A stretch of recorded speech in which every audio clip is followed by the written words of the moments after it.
السلام علیکم کیوٹیز، کیسے ہیں آپ سب؟ میں اللہ تعالیٰ سے امید کرتی ہوں کہ آپ لوگ جہاں ہوں گے بالکل ٹھیک ہوں گے اور خیریت سے ہوں گے۔ تو چلیں جی، ناول شروع کرتے ہیں اس دعا کے ساتھ: جہاں رہیں خوش رہیں، آباد رہیں، ہنستے مسکراتے رہیں اور دعاؤں میں مجھ جیسی ناچیز کو بھی یاد رکھیں، آمین یا رب العالمین۔ تشنگی یار، ایپیسوڈ نمبر 16۔ تم میرے حصار میں ہو اور یہ لمحہ ہمارا ہے، دنیا رک جائے تو بھی دل کی دھڑکنیں نہ رکیں، میری آنکھیں تجھے تلاش کرتی رہیں اور تمہاری ایک نگاہ ہزار درد مٹا دے۔ لال حویلی پر فجر کی سنہری روشنی آہستہ آہستہ اتر رہی تھی، اونچے ستونوں سے لپٹی بیلیں شبنم کے قطروں سے چمک رہی تھیں اور صحن میں کھڑے پرانے دیودار کے درخت کے شاخوں پر ہلکی ہوا سرسراہٹ پیدا کر رہی تھی۔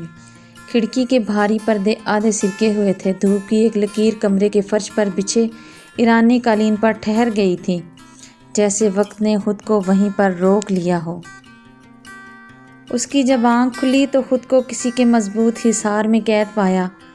اس نے جب سر اٹھا کر دیکھا تو وہ اپنی سیاہ گہری آنکھیں بند کیے گہرے سانس لے رہا تھا، مطلب کہ گہری نیند میں ہے۔ وہ تھوڑا اور اوپر کو ہوتے اس کے چہرے کے قریب جھکتے ہوئے اس کے چہرے کو بغور دیکھنے لگی تھی۔ سفید دودھیا رنگت پر ہلکی ہلکی بیرڈ بہت جچ رہی تھی۔ اس کی سیاہ گہری کالی آنکھوں پر مڑی ہوئی گنہری پلکیں، اس کے انابی ہونٹ اور ماتھے پر بکھرے ہوئے بال اور کھڑی مغرور ناک، وہ اپنی شہادت کی انگلی سے اس کے چہرے کے ہر نقش کو چھو رہی تھی اور وہ آنکھیں بند کیے کڑے امتحان سے گزر رہا تھا۔ اس کے مخملی ہاتھ کی مخروطی انگلی کا لمس ارحم خانزادہ کی دھڑکنیں منتشر کرتے اسے ضبط کے بندھن توڑنے پر مجبور کر رہا تھا۔ اس کا مسکراتا چہرہ نظروں کے پردوں پر لہرایا تو اس کی نگاہیں بے اختیار ہی ارحم خانزادہ کے رخسار پر ٹھہر گئیں اور وہ بے اختیار ہوتے جھکتے ہوئے اس ڈمپل پر ہونٹ رکھ گئی تو ارحم خانزادہ کی تو مانو دھڑکنیں جیسے پسلیاں توڑتے باہر آنے کو بےتاب تھی۔ وہ اپنی مٹھی میں بیڈ شیٹ دبوچتے کیسے خود کو کنٹرول کرنے کی کوشش کر رہا تھا یہ بتانا مشکل ہے۔ وہ اب اس کے ماتھے پر لب رکھتے اپنی آنکھیں بند کر گئی تو آنکھ سے ایک آنسو ٹوٹ کر ارحم خانزادہ کے ماتھے پر گرا۔ حور خانزادہ تیزی سے پیچھے ہٹی۔ آپ نہیں جانتے ارحم، آپ نے مجھے کتنی تکلیف دی ہے، بہت بہت درد ہوتا تھا یہاں۔ وہ اس کے سامنے بیٹھی اب اپنے دل پر ہاتھ رکھتے بولی تو لہجہ رندا ہوا تھا۔ جب آپ مجھ پر الزام لگاتے تھے تب بہت درد ہوتا تھا، جب آپ نے میرے کردار، وہ اب ہچکیوں میں رونے لگی تھی۔ جانتے ہیں جب ہوش سنبھالا تو ماں نے بتایا کہ آپ ہی میرے سب کچھ ہیں، اور دل نے آمین کہہ دیا۔ کبھی آنکھ اٹھا کر کسی کی طرف دیکھا نہیں، کبھی کسی کو اپنی سوچوں تو کیا خوابوں میں بھی آنے کی اجازت نہیں دی، اور آپ، وہ ہچکیاں لیتے آنسو بہاتی بولتی گئی اور ارحم خانزادہ کے زخموں کو کریدتی گئی۔ وہ چپ چاپ آنکھیں بند کیے اسے سنتا رہا۔ وہ اسے سننا چاہتا تھا، آج اس کے دل کا ہر درد جاننا چاہتا تھا۔ خان، آپ بہت ظالم ہیں، آپ نے کبھی میرے دل میں جھانکنے کی کوشش ہی نہیں کی تھی۔ میرے دل کی ہر دھڑکن صرف آپ کا نام پکارتی ہے، میری ہر سانس آپ کے نام سے چلتی ہے۔ مجھے لگتا تھا کہ اگر آپ کا نام نہیں، وہ کچھ لمحے کے لیے رکی تھی، اگر آپ کا نام نہیں تو میری سانسیں نہیں، لیکن وہ پھر سے رکی تو ارحم خانزادہ کو لگا کہ جیسے سانسیں رک گئی ہوں، اسے ایک لفظ لیکن میں جیسے اس کی سانس اٹک کر رہ گئی تھی۔ لیکن یہ صرف میرا خیال تھا ارحم خانزادہ۔ ارحم خانزادہ کو لگا کہ جیسے زمین پیروں سے نکل رہی ہو۔ جانتے ہو ارحم خانزادہ، وہ اب سرد لہجے میں بولی تھی، برف جیسا سرد، وہ لمحے میں آپ سے نام پر آ گئی تھی۔ اس کا سرد لہجہ اور نام پکارنا دل کو بہت چبھا تھا۔ میں اب تمہارے بغیر رہ سکتی ہوں، وہ سرد لہجے میں بولی تو ارحم خانزادہ کو لگا کہ جیسے کسی نے سالوں کی محبت، انتظار، غرور اور انا سب کو ایک لمحے میں ملیہ میٹ کر دیا ہو۔ سب مٹی ہوا، سب راکھ بنا، اور راکھ کبھی زیادہ دیر تک ہتھیلی میں ٹک نہیں سکتی۔ ذرا سی ہوا کا جھونکا اور وہ اڑن چھو۔ اسے ایسا لگا جیسے کسی نے کھینچ کر جوتا اس کے منہ پر دے مارا ہو، اور بے بسی سے دیکھتا رہ گیا۔ کتنا اذیت ناک ہوتا ہے نا ایک انا پرست انسان کے لیے خود کا ٹھکرایا جانا۔ وہ ارحم خانزادہ جسے لڑکیاں مڑ مڑ کر دیکھتی اور اس سے ایک پل بات کرنے کے لیے ترستی ہیں، آج اسی ارحم خان کو اس کی بیوی نے یہ کہہ کر 2 کوڑی کا کر دیا تھا کہ وہ اس کے بغیر جی سکتی ہے، سانسیں لے سکتی ہے۔ وہ کیسے یہ سب کہہ سکتی ہے؟ اس نے تو سن رکھا تھا کہ حور خانزادہ اس سے دیوانگی کی حد تک محبت کرتی ہے۔ بینی شاہزادہ تو کہتی تھی کہ وہ جب اسے اگنور کرتے بات نہیں کرتا اور دھتکار کر چلا جاتا ہے تو وہ بہت روتی ہے۔ اسے لگا تھا کہ وہ چاہے کچھ بھی کر لے لیکن حور خانزادہ صرف اس کی ہے، لیکن یہ صرف اس کا وہم تھا۔ وہ دل میں سوچتے تلملانے لگا تھا، مٹھی پر زور بڑھتا چلا گیا اور اس کی سفید دودھیا رنگت تاریک ہونے لگی تھی۔ پتہ ہے ارحم خانزادہ میں نے تمہیں۔ وہ اب اس کے حصار سے خود کو چھڑاتے بیڈ سے اتر کر کھڑی ہوئی۔ ارحم خانزادہ نے اسے اپنے حصار سے بآسانی نکلنے دیا۔ وہ اسے یہ ظاہر نہیں ہونے دینا چاہتا تھا کہ وہ جاگ رہا ہے۔ وہ آج اس کے اندر کا سارا زہر نکالنا چاہتا تھا۔ وہ جاننا چاہتا تھا کہ وہ اپنی ماں کی باتوں میں آ کر اور اپنی ضد اور انا کی وجہ سے کتنا نقصان کر چکا ہے۔ اسے اپنی بیوی کو منانے کے لیے کتنے پاپڑ بیلنے پڑیں گے۔ پتہ ہے ارحم خانزادہ، میں نے تمہیں چھوڑنے کا فیصلہ کر لیا ہے، اور آج ہی میرا دوست آ رہا ہے مجھے تم جیسے جلاد خان سے نجات دلانے۔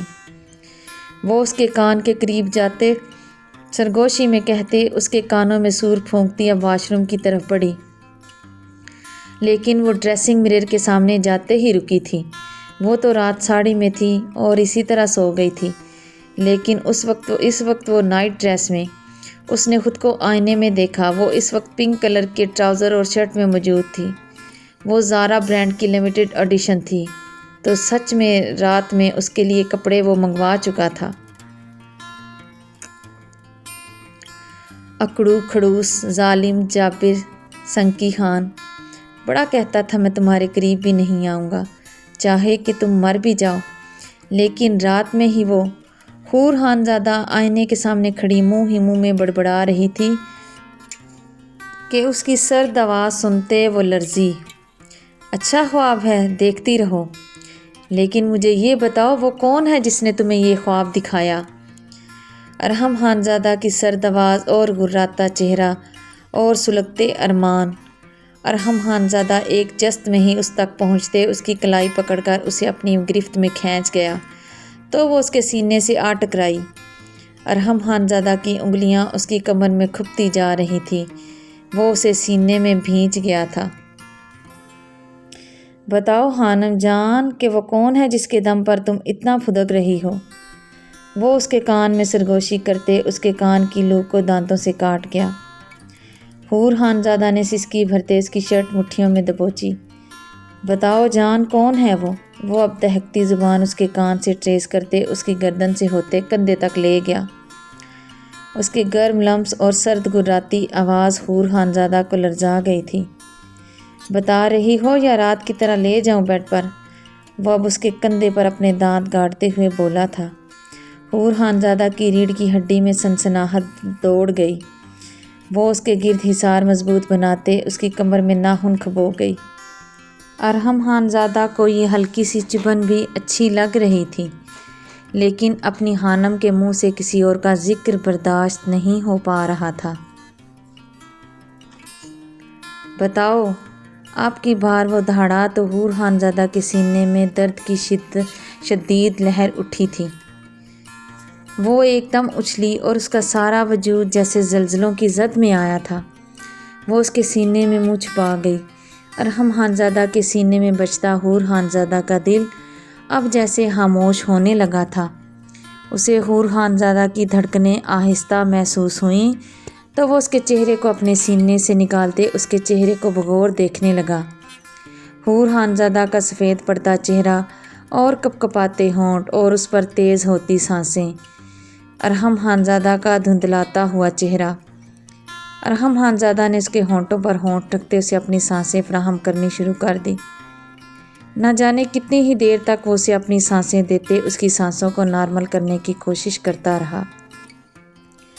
کافی دیر تک اسے اپنی سانسیں دینے کے بعد جب اس نے اس کے ہونٹوں کو چھوڑتے اس کے چہرے کی طرف دیکھا تو اسے خور کی رنگت میں اب سرخیاں گھلتی محسوس ہوئیں، سانسیں بھی نارمل۔ ارحم خانزادہ نے جھکتے ہوئے اس کی دھڑکنوں پر کان رکھتے انہیں سننا چاہا تو دھڑکنوں کا شور اسے پاگل کرنے لگا۔ حور خانزادہ اس کے اس ریئیکٹ پر لال گلاب بنی، چہرہ حدت چھوڑنے لگا اور وجود میں برقی روح دوڑتی محسوس ہوئی تو اس کے ہاتھ بے اختیار ہی ارحم خانزادہ کے بالوں میں الجھے اور سانسیں تیز ہوئیں۔ ارحم خانزادہ اس کی تیز سانسوں سے ہلتے لہراتے وجود کو دیکھتے بے اختیار ہونے لگا تھا اور اس کی دھڑکنوں کے ساتھ گستاخیاں کرتے اسے اٹھاتے ہوئے بیڈ کی جانب بڑھنے لگا۔ تمہاری زبان مجھے غصہ دلاتی ہے تو تمہاری دھڑکنیں کبھی کم ہوتے تو کبھی تیز ہوتے مجھے پاگل کرنے لگتی ہیں۔ آخر تم کیا چاہتی ہو خانم جان، مجھے مار کر ہی دم لو گی کیا؟ وہ اسے بیڈ پر لٹا کر اس کے سارے وجود کے ساتھ بے باک گستاخیاں کرتے گھمبیر سرگوشی میں کہتے بہکتا چلا گیا۔ کمرے میں اب سکوت تھا اور صرف سانسوں اور سسکیوں کا شور۔ کمرے کے پردے لہراتے تو چھن سے سورج کی کرنیں اندر داخل ہونے لگتیں اور پھر شرماتے ہوئے چھپنے لگتیں۔ باہر پرندے درختوں پر چہچہاتے ایک دوسرے سے چھیڑ چھاڑ کرتے رہے اور کمرے کے اندر ارحم خانزادہ اس کی دھڑکنیں بے ترتیب کرتا رہا۔ دروازے پر ہونے والی دستک نے ارحم خانزادہ کو سخت بدمزہ کیا تو وہ پیچھے ہٹتے اس کی شرٹ کے بٹن بند کرتے اس کے چہرے کے آتے جاتے رنگ دیکھ کر گہرا مسکرایا۔ رات میں یہیں سے کنٹینیو کروں گا خانم جان، کل تو بخش دیا تھا لیکن آج رات نہیں۔ وہ اس کی شرٹ بند کرتے اس کے کان میں گھمبیر سرگوشی کرتے اس کے چہرے کو محبت پاش لیکن دہکتی نظروں سے دیکھتے ان آنکھوں پر شدت سے بوسہ دے گیا جو زور سے میچی گئی تھی۔ آنکھیں کھولو حور خانزادہ اور میری آنکھوں میں دیکھ کر بتاؤ کہ کون ہے وہ۔ جان کر انجان بننا تو کوئی ارحم خانزادہ سے سیکھے۔ وہ کسی اور کا ذکر کرتے اسے چھوڑنے کی بات کہے اور ارحم خانزادہ اس پر غصہ بھی نہ کر سکے۔ وہ چیخنا چاہتا تھا، چلانا چاہتا تھا، اس لڑکی کی زبان کاٹ کر کتوں کو کھلانا چاہتا تھا، اس نازک وجود کے وہ بخیے ادھیڑ کر رکھنا چاہتا تھا، لیکن وہ یہ سب نہیں کر سکتا تھا۔ بہت نازک دل رکھتی تھی اور دل اگر بند ہو جاتا تو ارحم خانزادہ سانسیں کیسے لے پاتا؟ لیکن سانسیں تو اب بھی مشکل سے آ رہی تھی۔ اپنی عورت کی زبان پر کسی اور کا نام اور دوستی کا رشتہ ارحم خانزادہ کے وجود کو دہکتا انگارہ بنائے ہوئے تھا۔ بتاؤ میری زندگی کس کی موت میرے ہاتھوں لکھوانا چاہتی ہو؟ وہ اس کی دھڑکنوں پر دانت کاٹتے دوبارہ سے پوچھنے لگا تھا۔ دروازہ پھر سے بجا تو وہ اس کے وجود پر بلینکٹ ڈالتے دروازے کی جانب بڑھتے دروازہ کھول گیا۔ سامنے سر جھکائے کھڑی ملازمہ کو دیکھتے غصہ ساتویں آسمان پر پہنچا۔ کیا تکلیف ہے؟ جب کمرے سے جواب نہ آئے تو سمجھو ہم سو رہے ہیں اور ہمیں ڈسٹرب نہ کیا جائے، یہ تمہاری پہلی اور آخری غلطی ہونی چاہیے۔ بکو اب کیوں ڈسٹرب کیا؟ وہ گراتے ہوئے بولا اور ملازمہ اس کی گراہٹ پر کپکپاتے ہوئے 2 قدم پیچھے ہٹی۔ وہ چھوٹے خان نیچے چھوٹے خان آپ کا انتظار کر رہے ہیں۔ وہ اپنی نظریں اٹھا کر ڈرتے ہوئے بولی تو ارحم خانزادہ نے اسے سوالیہ نظروں سے گھور کر دیکھا تھا۔ وہ چھوٹی بی بی کے بھائی آریان خانزادہ آئے ہیں، کہہ رہے ہیں آپ جلدی سے سفید حویلی پہنچیں، چھوٹی خانم بھی آپ کو یاد کر رہی ہیں۔ وہ ڈرتے ڈرتے بولی اور نظریں جھکا گئی۔ اس خانزادے کی لال انگارہ ہوتی آنکھوں میں دیکھنا مطلب موت کو قریب سے دیکھنا۔ اسے کہو انتظار کرے، میں تھوڑی دیر تک آتا ہوں۔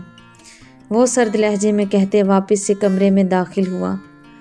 وہ بستر پر موجود نہیں تھی۔ وہ اب ڈریسنگ روم کی طرف بڑھتے اس کے لیے اور اپنے لیے کپڑے نکال کر لاتے بیڈ پر رکھ گیا۔ کمرے میں ادھر ادھر ٹہلتے اپنی سوچوں میں گم ہونے لگا تھا۔ ماں کا خیال آتے ہی آج کے دن کی تکلیف ابھی سے سینے میں اسے محسوس ہونے لگی تھی۔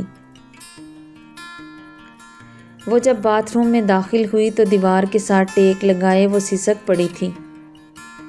تمہیں لگا تھا کہ بکھر جائیں گے تمہارے بغیر، تمہیں لگا تھا کہ بکھر جائیں گے تمہارے بغیر، ہمیں یہ ماننے میں ہی وقت لگ گیا کہ ایسا نہیں ہے۔ اور وہ باہر بیڈ پر بیٹھا تڑپتے ہوئے بولا، یہ مان لینے کا دکھ زیادہ تھا کہ وہ مجھے چاہتی تھی، یا یہ جاننے کا کہ میرے بغیر بھی جی سکتی ہے۔ وہ دل میں سوچتے ہوئے کرب کی انتہا پر پہنچ چکا تھا۔ ماں کا خیال آتے وہ کمرے سے نکلتے تیز قدموں سے چلتا ہوا اپنی ماں کے کمرے کی جانب بڑھتے رکا، لیکن پھر سے قدم اٹھاتے اس کمرے کے دروازے تک پہنچا۔ ان چند قدموں میں کتنی اذیت تھی وہ لفظوں میں بیان کرنا مشکل ہے۔ ساری رات اس نے جاگ کر تڑپتے ہوئے گزار دی تھی۔ چند پل سکون کے میسر ہوئے تھے اس کے بازوؤں میں، جب رات میں سے کھانا کھلاتے کبھی ہونٹوں اور کبھی ہاتھوں سے گستاخیاں کرتے گزارے تھے، اور پھر اس کے وجود سے اس ویلگر ساڑی کو اتارتے اس کی دودھیا سفید مخملی وجود کو دیکھتے، خود پر سے سارے اختیار کھوتے اس کے سارے وجود کو اپنے ہونٹوں اور ہاتھوں سے چھو کر مہکایا تھا۔ وہ دوائیوں کے اثر میں غنودگی کے عالم میں سب خاموشی سے سہتی رہی تھی۔ وہ دروازے کو آہستہ آواز سے کھولتے اندر داخل ہوا۔ سامنے بیڈ پر لیٹے تینوں وجودوں کے بغیر ارحم خانزادہ کی زندگی ادھوری تھی، اس کی خوشیاں ادھوری تھیں۔ حمیدہ خانم کے دائیں جانب بینش خانزادہ اور بائیں جانب زرمش خانزادہ لیٹی گہری نیند سو رہی تھیں۔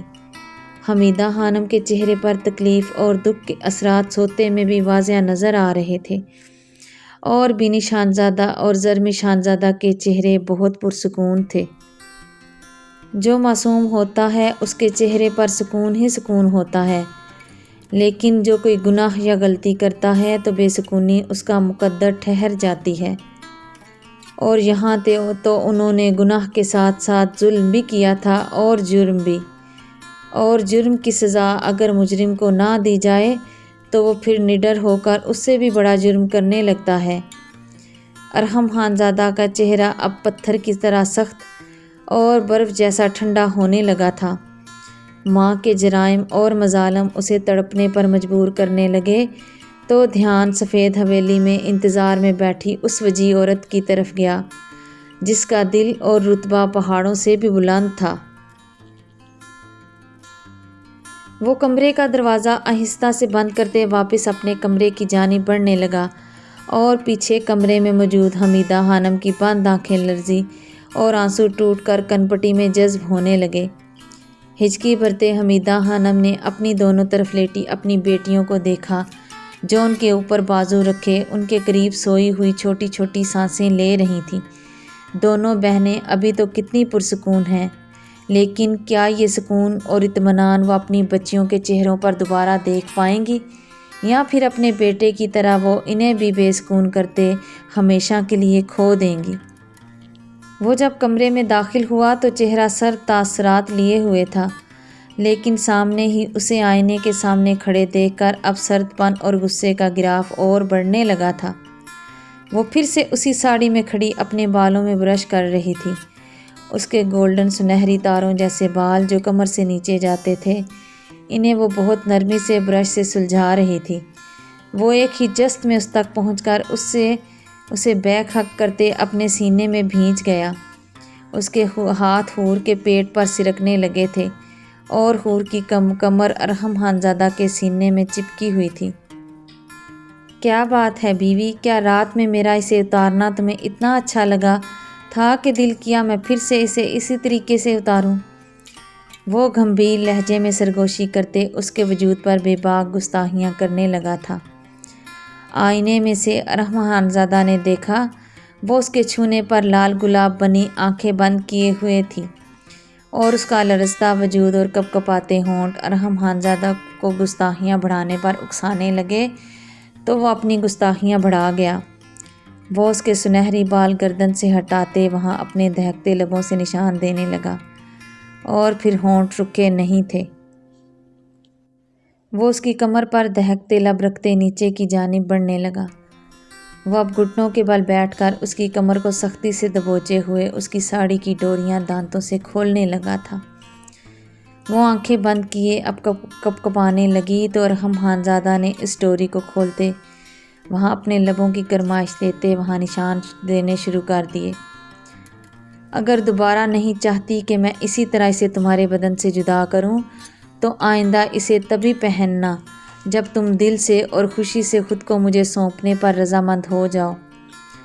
وہ اس کے ہچکیوں میں روتے اور خود کو چھڑاتے اور مچلتے دیکھ سرد لہجے میں کہتے اس بلاؤز کو اس کے سینے سے الگ کر گیا تو حور دونوں بازوؤں سے خود کو چھپانے لگی۔ وہ اب بیڈ کی طرف بڑھتے وہاں سے اس کے لیے سلیکٹ کی گئی ڈریس پکڑتے اس کی جانب بڑھتے ہوئے سرد لہجے میں بولا، کب تک خود کو چھپاؤ گی خانم؟ ایک دن خود میرے پاس آؤ گی اور تڑپ کر میرے سینے سے لگتے رو کر مجھ سے مجھے ہی مانگو گی۔ وہ اسے شرٹ پہناتے اسے آئینے کے سامنے کھڑا کرتے ایک جھٹکے سے زپ بند کر گیا۔ وہ اس وقت بلڈ ریڈ کلر کی انارکلی فراک میں جو اس کے ٹخنوں تک جاتی تھی، اس میں اس کی سفید دودھیا رنگت جو پہلے سے لال ہو رہی تھی اور بھی لال ہونے لگی تھی۔ یہ سرخی غصے کی تھی یا ارحم خانزادہ کی گہری بے باک گستاخیوں کی، اندازہ لگانا مشکل تھا۔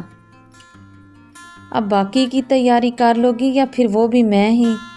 ارحم خانزادہ اس کے چہرے کو دیکھتے سرد تاثرات کے ساتھ بولا تو حور جو اب تک اپنی آنکھیں بند کیے اس کی باتیں اور حرکتیں برداشت کر رہی تھی پٹ سے آنکھیں کھولتے نہ میں سر ہلاتے خود کو اس کے اثار سے چھڑانے لگے جو وہ اس کے گرد ہر لمحے بعد بنا جاتا تھا۔ ان نیلگو آنکھوں کا کھلنا تھا اور ارحم خانزادہ کا چاروں خانے چت گرنا۔ نیلگو آنکھوں میں شکوہ، سرخی اور نمی تینوں بیک وقت ارحم خانزادہ کو نگاہیں چرانے پر مجبور کر گئیں۔ وہ نظریں چرا گیا تو حور خانزادہ نے نخوت سے دیکھتے اس کے چہرے پر آتے جاتے رنگوں سے اندازہ لگانے کی کوشش کی کہ آیا وہ اپنی حرکتوں اور باتوں پر کس حد تک نادم ہے، لیکن اسے وہاں ندامت ڈھونڈنے سے بھی نہیں ملی تھی۔ چھوڑو مجھے، میں نے کہا نا مجھے تمہارے ساتھ نہیں رہنا، مجھے تمہاری شکل بھی نہیں دیکھنی، تمہاری قربت مجھے انگاروں پر جلاتی ہے۔ وہ بولی تو ارحم خانزادہ کے چہرے کو تاریک کرتی چلی گئی۔ میری شکل نہیں دیکھنی، لیکن سوتے میں میرے چہرے کو ہاتھوں اور ہونٹوں سے چھونا ضرور ہے۔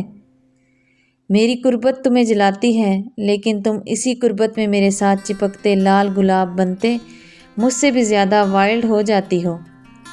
تمہیں میرے ساتھ نہیں رہنا، لیکن میرے ہجر میں تڑپتے روتے راتیں گزارنی ہے۔ وہ بولنا شروع ہوا تو حور خانزادہ کے سارے جذبات عیاں کرنے لگا تھا۔ تو اس کا مطلب وہ سب سن رہا تھا، اس کا مطلب تم جاگ رہے تھے اور میری بے بسی کا لطف اٹھا رہے تھے۔ وہ اس کے گریبان کو مٹھیوں میں جھگڑتے ہوئے گھراتے ہوئے اس سے پوچھنے لگی تھی، تم کیسے غلط اندازے لگا لیتی ہو مسز ارحم خانزادہ؟ وہ درد کی انتہا پر پوچھ رہا تھا یا بتا رہا تھا، پتہ لگانا مشکل امر تھا۔ جانتی ہو تمہارا اظہار مجھے روح تک سرشاری بخشتا ہے، تو تمہارے درد مجھے اپنے سینے میں محسوس ہوتے ہیں۔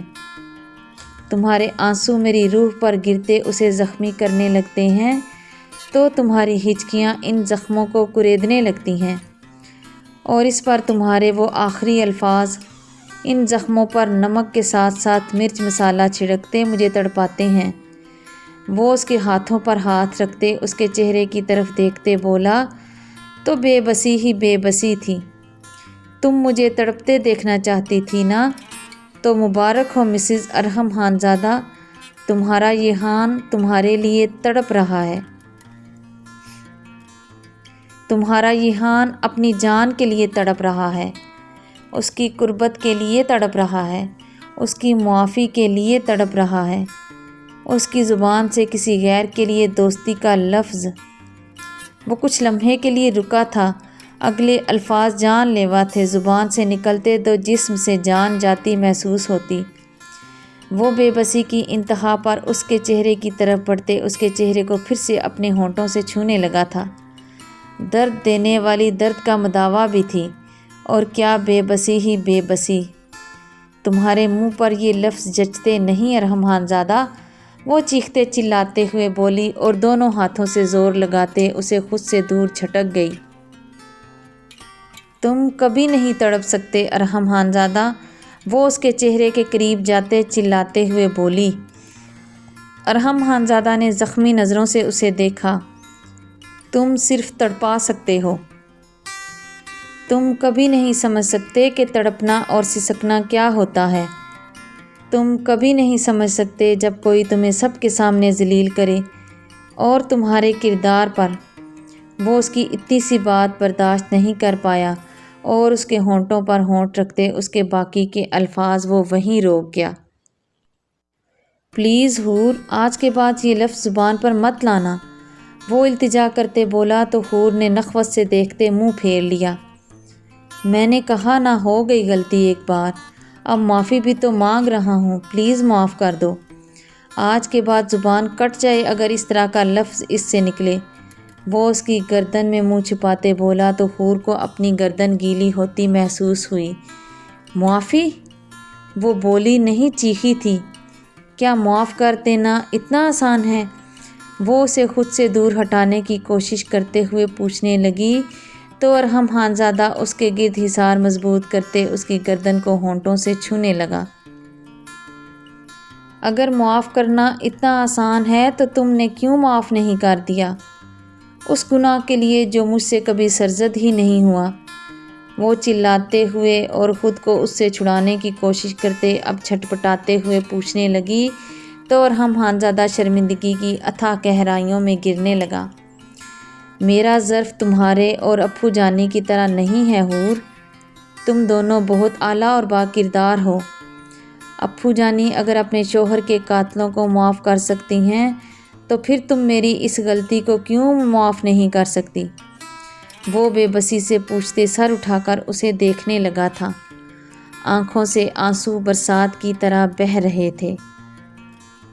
کیسا غرور، کون سی انا، کون سا کروفر اور کون سا ارحم خان زادہ؟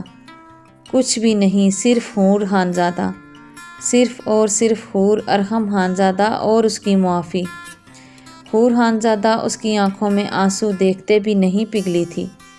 جب وہ اسے ہوش گنواتے دیکھ کر نہیں پگھلتا تھا تو پھر وہ کیوں نرم پڑے؟ مجھے چھوڑو ارحم، مجھے مما کے پاس جانا ہے، وہ اس کے بازوؤں میں جھٹپٹاتے ہوئے چیخی تھی۔ کیوں جانا ہے ادھر؟ وہ اس کے چہرے کو اپنے ہاتھوں میں پکڑتے سامنے کرتے اس کی آنکھوں میں دیکھتے ہوئے پوچھنے لگا تھا۔ ان سے اپنے چند سوالوں کے جواب لینے۔ وہ اس کی آنکھوں میں آنکھیں ڈالے جواب دے گئی۔ کیسے سوالوں کے جواب لینے ہیں تمہیں ان سے؟ وہ اس کی نیل گو آنکھوں میں دیکھتے پوچھنے لگا تھا۔ بہت کریوسٹی ہو رہی ہے ارحم خان زادہ مجھے جاننے کی، لیکن افسوس بہت دیر کر دی تم نے، وہ اس کے سوال پر طنزیہ لہجے میں کہتے مسکرا دی۔ لہجے اور مسکراہٹ میں جو طنز تھا وہ ارحم خان زادہ کے دل میں کرچیوں کی طرح کھبنے لگا تھا۔ دیر آئے درست آئے، پلیز مجھے میرے سوالوں کے جواب دے دو، مجھے موقع دو کہ میں تمہیں جانوں، تمہیں سمجھوں، تمہارے اندر 15 سالوں کی پلی نفرت کو کریت کریت کر تمہارے دل سے نوچتے دور کہیں پھینک آؤں، اتنا دور کہ وہ چاہ کر بھی کبھی بھی ہمارے درمیان نہ آ سکے۔ وہ پھر سے ملتجی ہوا تھا۔ موقع دوں؟ تمہیں موقع دوں ارحم خان زادہ؟ ارحم خان زادہ کو موقع کی ضرورت ہے کیا؟ وہ اس کی آنکھوں میں دیکھتے طنزیہ مسکراتے پوچھنے لگی تھی۔ ہاں ویسے تمہاری بات میں لاجک تو ہے، وہ مسکراتے ہوئے بولا۔ ڈیٹھ ابن ڈیٹھ، اور اسے اپنے بازوؤں میں اٹھائے اب صوفے کی جانب بڑھنے لگا۔ حور خان زادہ اس کے بدلتے چہرے اور رویے کو دیکھتے اسے بس گھور کر رہ گئی۔ وہ اسے صوفے پر لٹا کر اس پر جھکتے ہوئے اس کے چہرے پر حیرت اور استعجاب دیکھتے گہرا مسکرایا۔ اس کے رخسار پر ڈمپل اپنی نمائش کرواتے حور خانزادہ کی دھڑکنیں منتشر کر گیا۔ وہ چاہنے کے باوجود بھی اس ڈمپل سے نظریں نہ ہٹا پائی۔ ارحم خانزادہ اس کی نظروں کا فوکس اپنے رخسار پر محسوس کرتے، اپنے رخسار کو اس کے ہونٹوں پر رکھتے اپنی اڑانے والی ہنسی بمشکل کنٹرول کر رہا تھا۔ حور خانزادہ حفت اور شرم سے لال گلاب بنی اور دھڑکنیں پسلیوں سے سر ٹکرانے لگیں۔ دل کی خواہش دل میں نہیں دباتے خانم جان، وہ اس کے ہونٹوں کے ساتھ اپنا رخسار چپکا گیا تھا۔ پیچھے ہٹو ارحم خانزادہ، میرے دل میں ایسی کوئی خواہش نہیں، وہ اسے خود سے دور کرنے کی کوشش کرتے ہلکان ہوتے جھنجھلاتے ہوئے بولی تھی۔ جھوٹ بولنا بری بات ہے خانم جان، وہ اس کی جھنجھلاہٹ کا مزہ لیتے ہوئے بولا۔ مجھے چھوڑو ارحم پلیز، میرے اوپر سے اٹھو، مجھے سانس نہیں آ رہی، وہ اب ملتجی لہجے میں بولی۔ تو کوئی بات نہیں، میں کس لیے ہوں، میری ہر سانس آپ کے نام، وہ گمبھیر سرگوشی کرتے اسے آنکھ ونک کرتے اس کے ہونٹوں پر جھکا۔ اس سے پہلے کہ وہ اس کی سانسوں میں اپنی سانسوں کی ملاوٹ کرتا، ٹیبل پر پڑے فون نے بجتے اسے سخت بدمزہ کیا تھا۔ وہ سر جھٹکتے پھر سے اس کے ہونٹوں پر جھکا۔ اس کے ہاتھ حور خانزادہ کی برہنہ پنڈلیوں سے سفر کرتے اوپر کی جانب بڑھنے لگے اور حور خانزادہ کے وجود میں کپکپاہٹ شروع ہوئی۔ فون دوبارہ سے بجا تو ارحم خانزادہ بمشکل خود پر کنٹرول پاتے اس کے اوپر سے اٹھتے بیڈ کی جانب بڑھا اور فون پر نمبر دیکھتے فون اٹھا کر کان سے لگا گیا۔ کیا تکلیف ہے تمہیں، سکون سے رہنے کیوں نہیں دیتے، وہ فون پر دانت پیستے بولا تھا۔ میں پچھلے آدھے گھنٹے سے تیرا ویٹ کر رہا ہوں اور مما کا بھی 4 دفعہ فون آ چکا ہے، وہ بار بار تیرا پوچھ رہی ہیں۔ آریان خانزادہ کی دھاڑتی آواز سنتے ارحم خانزادہ فون کان سے ہٹاتے اسے گھور کر دیکھنے لگا۔ تم بہرے ہو آریان خان، میں بہرا نہیں ہوں، تو یوں کیوں چلا رہے ہو؟ اور ہاں، ابو جانی کو یہیں لے آؤ، ناشتہ ساتھ میں کرتے ہیں اور اپنی پرانی یادیں بھی تازہ کرتے ہیں۔ وہ ایسے نارمل انداز میں بول رہا تھا جیسے ان کے درمیان سب ٹھیک ہے اور نارمل ہے۔ میری ماں یہاں نہیں آئے گی ارحم خانزادہ، وہ اس در پر کبھی نہیں جائے گی جہاں سے اسے اس وقت نکالا گیا تھا جس وقت اسے سب سے زیادہ اپنوں کی ضرورت تھی، وہ درد کی انتہا پر دھاڑتے ہوئے بولا تو ارحم خانزادہ کا چہرہ پل میں لٹھے کی طرح سفید پڑا۔ ہمیں بس 5 منٹ دو، 5 منٹ میں ہم آئے، ارحم خانزادہ تیزی سے حور کی طرف بڑھتے اسے اشارے سے ریڈی ہونے کا کہتے فون حور کو پکڑاتے واش روم کی طرف بڑھا۔ حور خانزادہ فون ہاتھ میں پکڑے ڈریسنگ مرر کی جانب بڑھتے فون اس پر رکھتے ہوئے اسپیکر آن کرتے اب پاجامہ پہننے لگی تھی۔ حور کیسی ہو گڑیا، فون سے آتی آریان خانزادہ کی آواز سنتے حور کی آنکھیں تیزی سے بھیگی، لیکن زبان سے لفظوں نے نکلنے سے انکار کیا تھا۔ سوری گڑیا، میں مجبور تھا۔ آریان خانزادہ کی اگلی بات پر حور طنزیہ ہنسی ہنستے اب ڈریسنگ مرر کے سامنے کھڑی ہو کر اپنے الجھے ہوئے بال سنوارنے لگی تھی۔ کچھ رشتے ایسے ہوتے ہیں گڑیا جن کے آگے حد بندی ہوتی ہے جو آپ کو اسے کراس کرنے کی اجازت نہیں دیتی، اور ایسا ہی رشتہ تمہارا اس حسنکی خان کے ساتھ ہے۔ میں چاہ کر بھی کچھ نہیں کر سکتا، لیکن ہاں، اگر تم اس سے علیحدگی اختیار کرنا چاہتی ہو تو اس میں تمہاری مدد کر سکتا ہوں۔ آریان خانزادہ کے یہ الفاظ واش روم میں بند ارحم خانزادہ کو انگاروں پر جلانے لگے تھے۔ وہ لمحوں میں واش روم سے نکلتے تیزی سے ڈریسنگ مرر کی طرف بڑھتے فون بند کرتے حور خانزادہ کو زخمی نگاہوں سے دیکھتے ڈریسنگ روم کی جانب بڑھتے ہوئے اندر داخل ہو کر دروازے کو زور سے بند کر گیا۔ ڈریسنگ روم کے دروازے کی زوردار آواز پر حور ایک لمحے کے لیے کپکپائی تھی۔ وہ 2 منٹ بعد باہر نکلا تو بلیک کلر کی شلوار قمیض میں تھا۔ ڈریسنگ ٹیبل کی ڈرار سے پشاوری چپل نکالتے پاؤں میں پہنتے ساتھ پڑی حور کے سینڈل نکال کر بیڈ کے پاس رکھ کر ڈریسنگ مرر کی جانب بڑھنے لگا۔ سلیپس وہ کوہنیوں تک فولڈ کرتے اب آئینے کے سامنے اپنے بال ہاتھوں سے سنوارتے، ٹیبل پر پڑی پرفیوم خود پر اسپرے کرتے کن آنکھیوں سے اسے بھی دیکھ رہا تھا۔ جو بالوں میں برش کرتے کہیں کھوئی کھوئی سی لگ رہی تھی۔ اس کا یوں کھو جانا بھی تکلیف دہ تھا۔ وہ اس کے کمرے میں موجود ہوتے کہیں اور کھو جائے، یہ بھی برداشت نہیں ہو رہا تھا۔ اس کے چہرے کو یوں بجھا بجھا سا دیکھتے وہ ڈریسنگ ٹیبل کے اوپر والی ڈرار کھولتے اس میں سے چند پیکٹ نکال کر ٹیبل پر رکھتے ہوئے کھولنے لگا تھا۔ ٹیبل پر اب ہر قسم کے کاسمیٹکس، برانڈڈ لیڈی پرفیومز، مختلف لمیٹڈ ڈیزائن کی جیولری سیٹس، غیر ضرورت کی ہر چیز بکھری پڑی تھی۔ وہ اس میں سے چند چیزیں کھولتے اس کے سامنے رکھتے اسے تیار ہونے کا کہنے لگا۔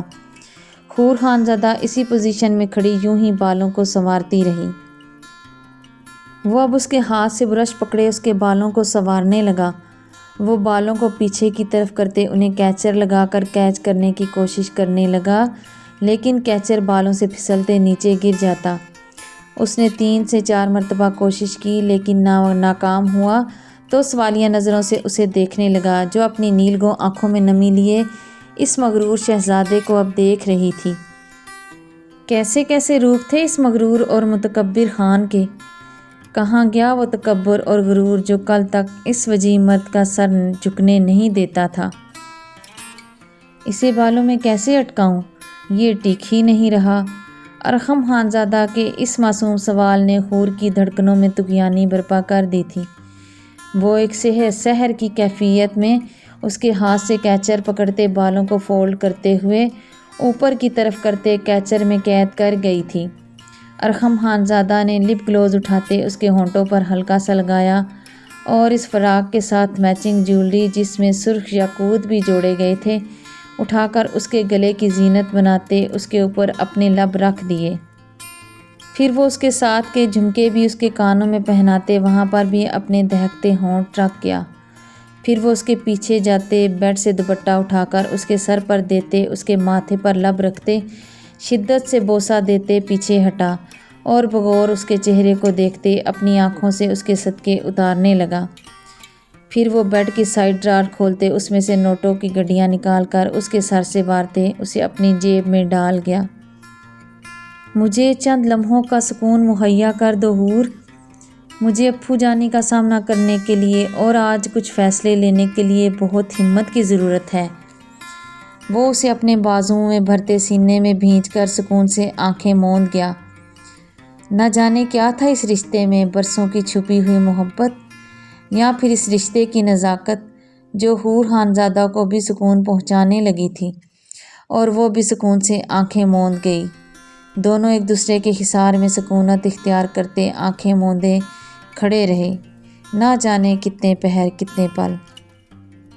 کچھ لمحے قرض ہوتے ہیں زندگی پر، جو ہجر مانگتے ہیں وصال نہیں۔ وہ لمحے جن کے لیے عمر کاٹنی پڑے، وہ ایک پل میں ملیں بھی تو ملال نہیں۔ وہ اگر مل جائیں تو سانسیں ٹھہر جاتی ہیں، پھر عمر بھر کسی اور سوال کی مجال نہیں۔ وہ اسے اپنے بازوؤں میں بھرے خود میں بھینچے گمبھیر سرگوشی کرتے ہوئے بولا تھا۔ وہ اسے اپنے بازوؤں میں بھرے خود میں ایسے بھینچے ہوئے تھا جیسے اپنی بکھرتی ہوئی روح کو سمیٹ رہا ہو۔ اس کی گرفت میں نہ تو ضد تھی نہ انا، بس ایک التجا تھی۔ وہ مضبوط ارحم خانزادہ تو تھا ہی نہیں، یہ تو وہ مرد تھا جو سالوں کی مسافت طے کرتے اب تھک چکا تھا، جس نے کبھی تکبر اور انا کے پہاڑ اٹھا رکھے تھے لیکن آج وہ صرف ایک لمحے کا بھکاری بنا تھا، اس کے در پر کھڑا تھا۔ پتہ نہیں یہ بچپن کی محبت تھی یا پھر اس رشتے کی نزاکت جو ان دونوں کو جوڑے ہوئے تھا۔ حور بھی اس کی حصار میں آنکھیں بند کیے خود کو محفوظ محسوس کرنے لگی تھی۔ اس کا چہرہ ارحم خانزادہ کے دل کے مقام پر ٹکا، اسے ارحم خانزادہ کی دھڑکنوں کا شور سنا رہا تھا، جو شاید پسلیاں توڑ کر باہر آنے کو بےتاب تھیں۔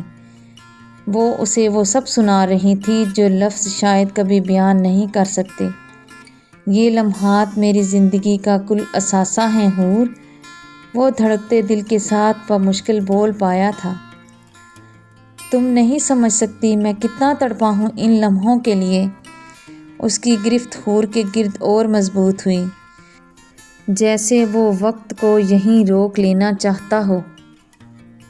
ان لمحوں کے لیے میں نے ہجر کی کتنی تکلیف کاٹی ہے، کتنی راتیں یوں ہی جاگ کر روتے تڑپتے گزار دیں، کتنی بار خود سے لڑا ہوں۔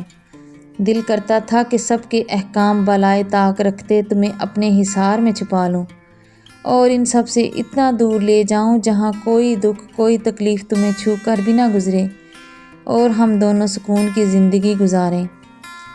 وہ اس کی باتوں کے سحر میں کھو کر خود کو بھی بھلا بیٹھی۔ میں نے کہا تھا نا کہ وہ ساحر ہے اور اس کی باتوں میں سحر ہے، جو کوئی اسے سنتا ہے تو وہ اس کے سحر میں کھو جاتا ہے۔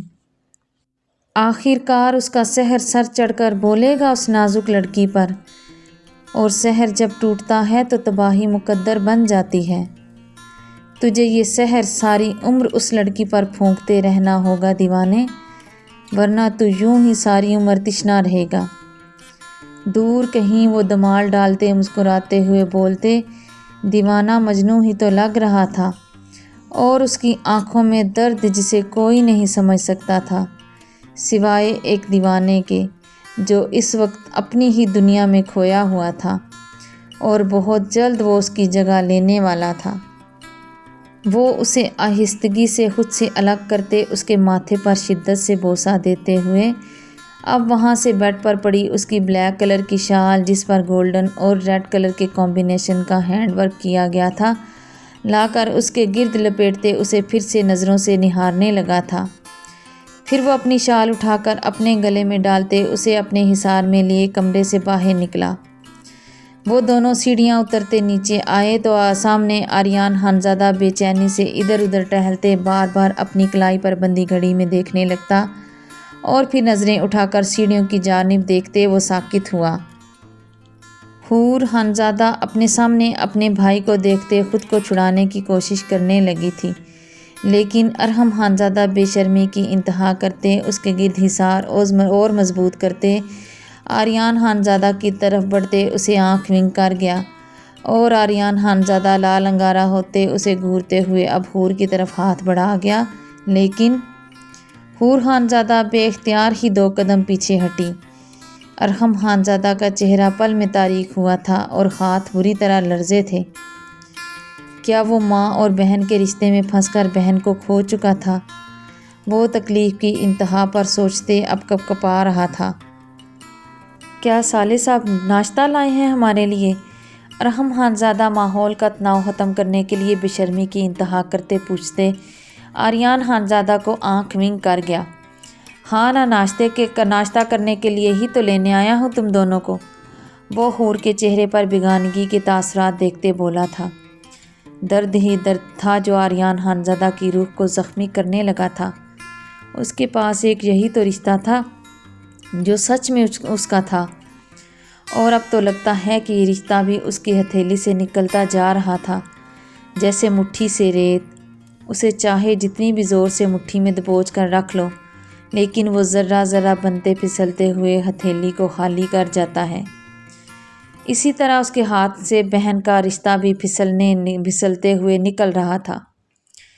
لیکن جہاں تک میں نے سن رکھا ہے تو یہ ناشتہ تو لڑکی کے سسرال لایا جاتا ہے، نہ کہ لڑکے کو سسرال لے جا کر کروایا جائے۔ ارحم خانزادہ کے الفاظ اور ان میں چھپا طنز آریان خانزادہ کے غصے اور اشتعال میں اضافہ کرنے لگا تو آریان خانزادہ اپنے ہاتھوں کو پیچھے لے جاتے مٹھیاں بھینچ کر اپنے غصے اور اشتعال پر قابو پانے کی کوشش کرنے لگا۔ لیکن خیر، پہلے کون سا شادی کی کوئی رسم سیدھے طریقے سے ہوئی ہے جو یہ رسم سیدھے طریقے سے ہوگی؟ چلیں خانم جان، ارحم خانزادہ آریان خانزادہ کو جلتے انگاروں پر جلا کر حور کے چہرے کو دونوں ہاتھوں میں پکڑتے ہوئے بولا تھا۔ اس کے لہجے میں محبت اور عقیدت کی رمق واضح تھی۔ حور خانزادہ اس کے بدلتے رنگوں کو دیکھتے ہی حیران ہو رہی تھی، بولتی کیا اور کس کے دم پر؟ اسے اس کے آنے تک خاموش رہنا ہی تھا۔ وہ سر جھکا گئی تو ارحم خانزادہ گہرا مسکراتے ہوئے فخریہ انداز سے آریان خانزادہ کو دیکھتے اسے آنکھ ونک کرتے تڑپا ہی تو گیا تھا۔ آریان خانزادہ اپنی بیڈ پر ہاتھ پھیرتے اپنے اندر اٹھنے والے اشتعال پر قابو پانے کی حتی الامکان کوشش کرنے لگا تھا۔ وہ تینوں جب سفید حویلی پہنچے تو سامنے مہوش خانم بے چینی سے ادھر ادھر ٹہلتے بار بار دروازے کی جانب دیکھ رہی تھی۔ آخر کار آنکھوں کو سکون نصیب ہوا تھا دونوں کو ایک ساتھ دیکھ کر۔ ماں کا دل بھی عجیب ہوتا ہے جو پہلے خود ہی اپنی بیٹی کو اپنے ہاتھوں سے رخصت کرنے کے لیے تڑپتا ہے، اور پھر جب وہ رخصت ہو کر اپنے گھر چلی جاتی ہے تو اسے دیکھنے کے لیے تڑپنے لگتا ہے۔ وہ تینوں ہی ان کے سامنے تھے، تینوں نے ہی بلیک کلر پہن رکھا تھا، تینوں ہی مہوش خانم کی جینے کی وجہ تھے۔ وہ تینوں کو پہلے کی طرح ہنستے مسکراتے ہوئے دیکھنا چاہتی تھیں۔ وہ اپنے گالوں اور آنکھوں کو صاف کرتے پیچھے مڑی تو حور خانزادہ کے دل میں کچھ زور سے ٹوٹا تھا۔ کیا ماں اسے دیکھنا، اس سے ملنا نہیں چاہتی تھی؟ کیا بیٹیاں سچ میں رخصت ہو کر اتنی پرائی ہو جاتی ہیں کہ وہ ان سے منہ ہی موڑ لیں؟ وہ نم آنکھوں سے مسکرا دی تھی کیونکہ مہوش خانم جب پلٹی تو ہاتھوں میں نوٹوں کی گڈیاں تھیں۔ وہ مسکراتے ہوئے تیزی سے ان کی طرف بڑھنے لگی۔ حور اور آریان خانزادہ نے قدم بڑھائے تو وہ انہیں اشارے سے وہیں روک گئیں۔ وہ تینوں کو ایک ساتھ کھڑا کرتے، ان کا صدقہ اتارتے امینہ اماں کو پکڑا گئیں۔ امینہ اسے سب میں بانٹ دینا، وہ اتنا کہتے انہیں اشارہ کر گئیں تو امینہ اماں ان سے پیسے پکڑتے اب ایک طرف جاتے ملازموں کو آوازیں دینے لگی تھی۔ بہت سارے ملازم ہاتھوں میں بڑے بڑے ٹرے اٹھائے ان کی طرف بڑھنے لگے۔ چلو تم تینوں ان پر ہاتھ رکھو اور آگے بڑھو، مہوش خانم اتنا کہتے اپنے بازو پھیلا گئیں۔ حور خانزادہ جلدی سے ایک ٹرے پر ہاتھ رکھتے تیزی سے دوڑتے ہوئے اپنی ماں کے سینے میں سمائے پھوٹ پھوٹ کر رو دی تھی۔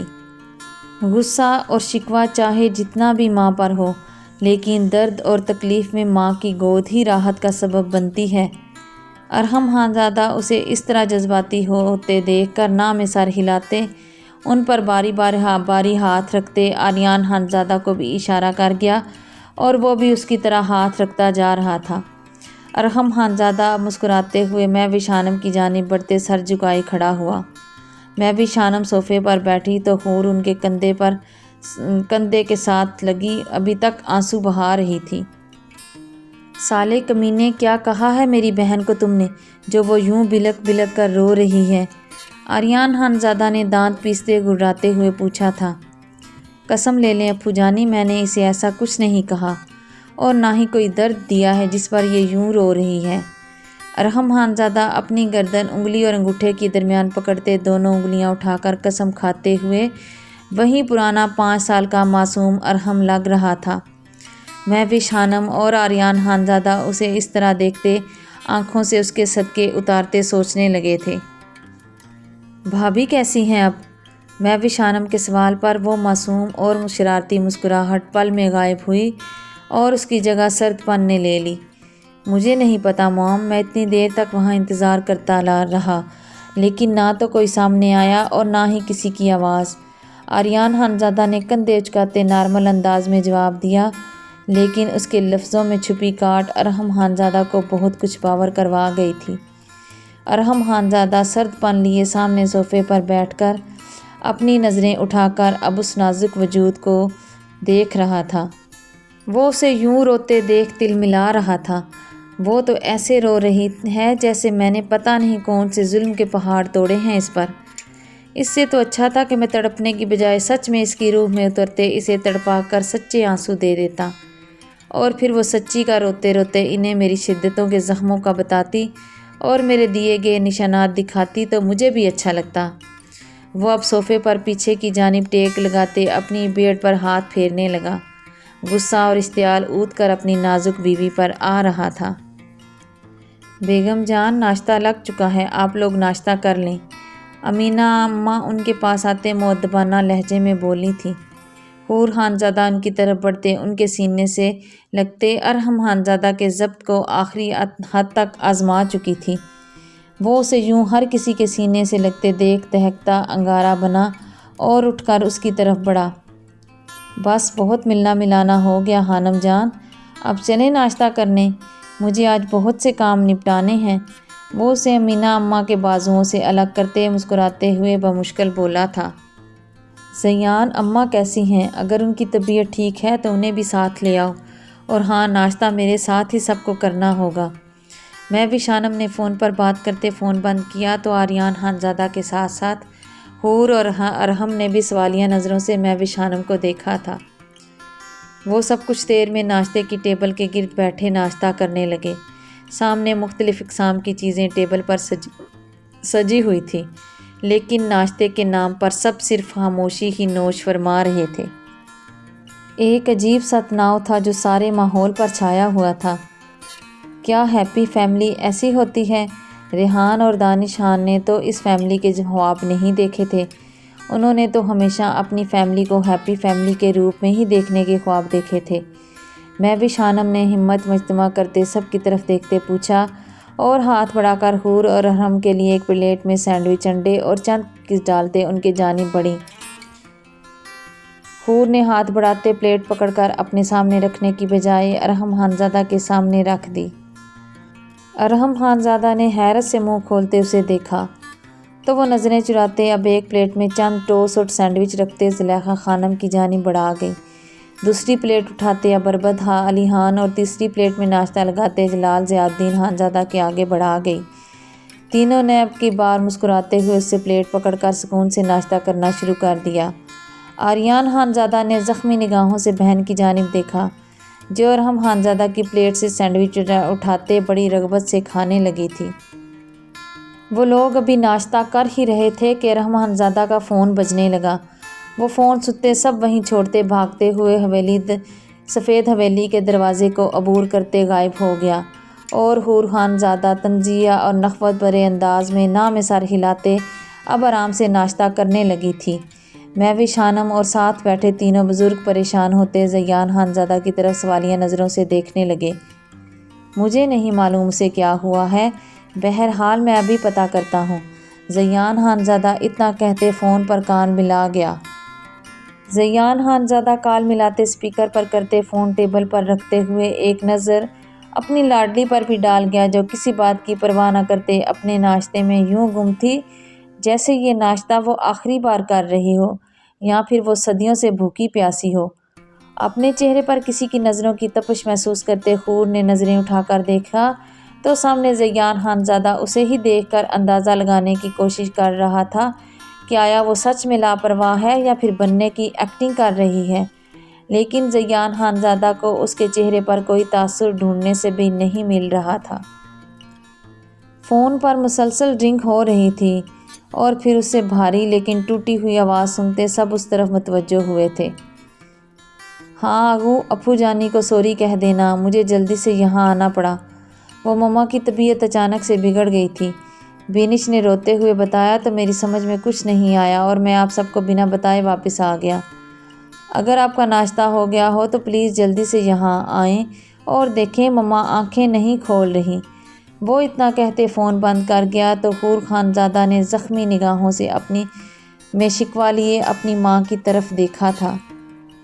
وہ ناشتہ وہیں چھوڑتے اب بھاگتے ہوئے تیزی سے سیڑھیاں چڑھتے اپنے کمرے کی جانب بڑھتے کمرے میں داخل ہوتے دروازے کو چٹکنی چڑھاتے ہوئے وہیں نیچے زمین پر بیٹھتی چلی گئی۔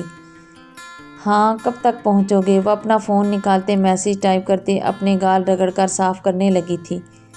گالوں کو رگڑتے وہ ان کو زخمی کر چکی تھی، نازک گلاب جیسے گال رگڑ کھاتے اب اچھے خاصے زخمی ہو چکے تھے، لیکن وہ بار بار ان گیلے گالوں کو رگڑتے اب سسکنے لگی تھی۔ وہ تو اس سے علیحدگی چاہتی تھی لیکن اس کی بے اعتنائی کیوں سہن نہیں کر پا رہی تھی، کیوں سے اگنور کر گیا تھا۔ اس نے فون پر بھی نہیں کہا تھا کہ اسے بھی واپس لے آنا۔ وہ جو چند لمحے اس کے حصار میں سکونت پاتے اپنے فیصلے پر کمزور پڑنے لگی تھی، وہ پھر سے اس کی بے اعتنائی اور اگنورنس دیکھتے اپنے فیصلے پر یقین کی مہر لگا گئی تھی۔ کیا یہ فاصلے یوں ہی بڑھتے جائیں گے؟ کیا وہ اسے کبھی معاف نہ کرنے کا فیصلہ لے چکی ہے؟ اور کیا وہ اپنے اس فیصلے پر قائم رہ سکے گی؟ کیا ارحم خانزادہ پھر سے صرف بیٹا بن جائے گا یا پھر وہ انصاف کرتے اپنی ماں اور اپنوں کو سزا سناتے اپنی ضد، انا اور تکبر اور اپنے منصف ہونے کا ٹیگ سینے پر سجا لے گا اور اپنی ماں کو انصاف کے مطابق سزا سنائے گا؟ اگر آپ ان سب سوالوں کے جوابات جاننا چاہتے ہیں تو پہلے پلیز میرے چینل کو سبسکرائب کر لیں اور بیل آئیکن دبا دیں تاکہ میری ہر نوٹیفیکیشن آپ تک جلدی پہنچے۔ اور ہاں، پلیز ویڈیو کو لائک، کمنٹس اور شیئر بھی کریں۔ اگلی ایپیسوڈ تک کے لیے مجھے دیجیے اجازت، اس دعا کے ساتھ کہ جہاں رہیں خوش رہیں، آباد رہیں اور ہنستے مسکراتے رہیں اور دعاؤں میں مجھ جیسی ناچیز کو بھی یاد رکھیں۔ اگلی ایپیسوڈ تک کے لیے اللہ حافظ، اللہ کی امان میں۔